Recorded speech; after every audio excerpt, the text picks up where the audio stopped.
So it's going to be low d high minus high d low all over w squared, right?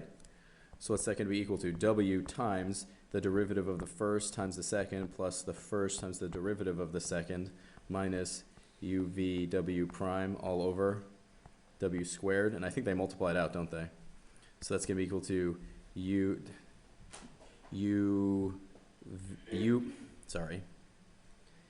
It's going to be equal to u prime vw plus u v prime w minus u v w prime all over w squared. And is that one of them?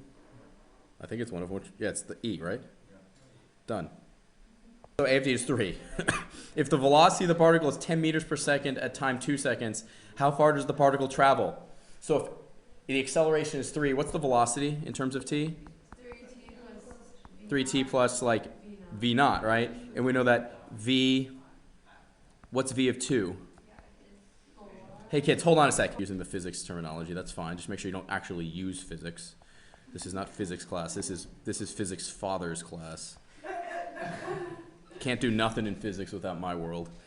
Okay, 3t plus 4.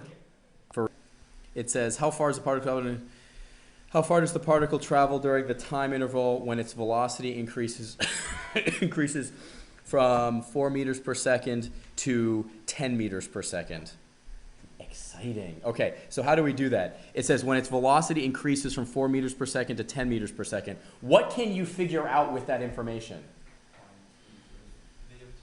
Find t first. Find t first, because you need to know what the limits of integration are, right?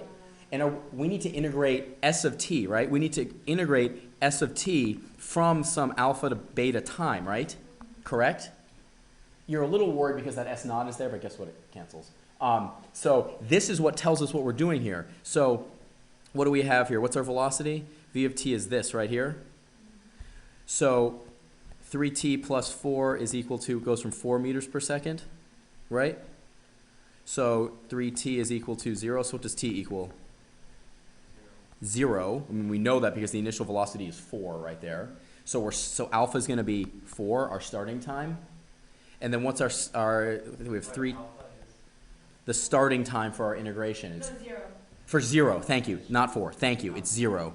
Thank you. So 3t plus 4 is equal to 10. So t is going to be what? 2. So it goes from this to 2, right? So what do we have so therefore we have the integral from 0 to 2 of 3t squared plus 4t plus s naught dt, right? Is that wrong? Yeah, because you're not supposed to integrate. My mistake. I got a little happy there. You're absolutely right. What do you, if you have the position function? What does that measure? Wait, hold on. So look, you know that y is equal to x squared plus 1 to the what? X. So you know that ln y is equal to ln of, why do you do this? Oh, to get the x out. Yeah, so you can do ln, Y. exactly. You can do ln of y is equal to x ln of x squared plus 1. So then you do implicit differentiation. To both sides? Yes, you do.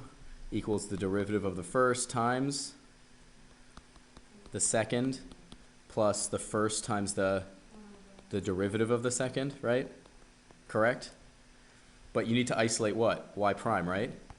So y prime is equal to y times this, correct? So what do you get? Y prime is equal to, oh look, what do we know y equals? So you get x squared plus 1 to the x times ln of x squared plus 1 plus 2x squared over x squared plus 1. And is that one of them right there? Oh, look, I even ended on the right line. Oh, he fades back, he shoots. Swoosh, game winner.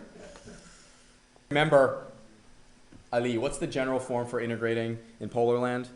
1/2 1/2 alpha to beta of r squared d theta. r squared d theta, right? So first, Forget the 1/2.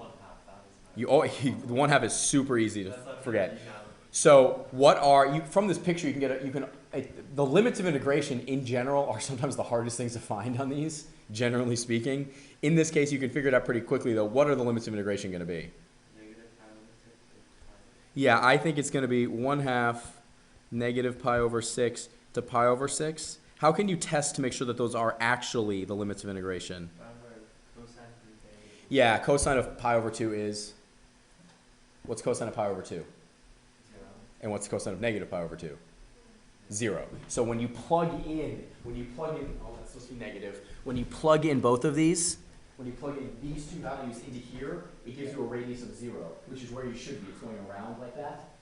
It's going around. The other hint that it's going to be like that is, what angle does this look like right here? Pi over 6. Pi over 6. It does look, it's a good thing to logically to start at. Is it always that easy? No. You need to be very careful about your limits of integration. Like, go here. Because it can go like back on itself. Like you can make these real crazy.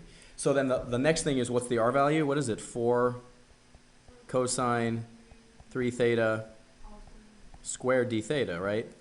So what do we end up with?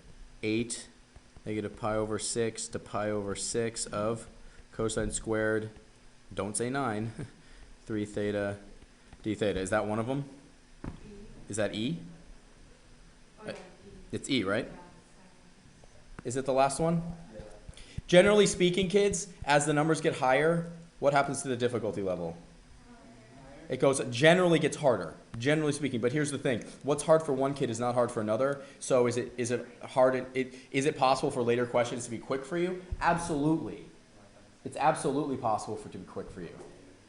Absolutely. Wait, did I not post the homework? Can we look at 31 and 32? I didn't post it, man.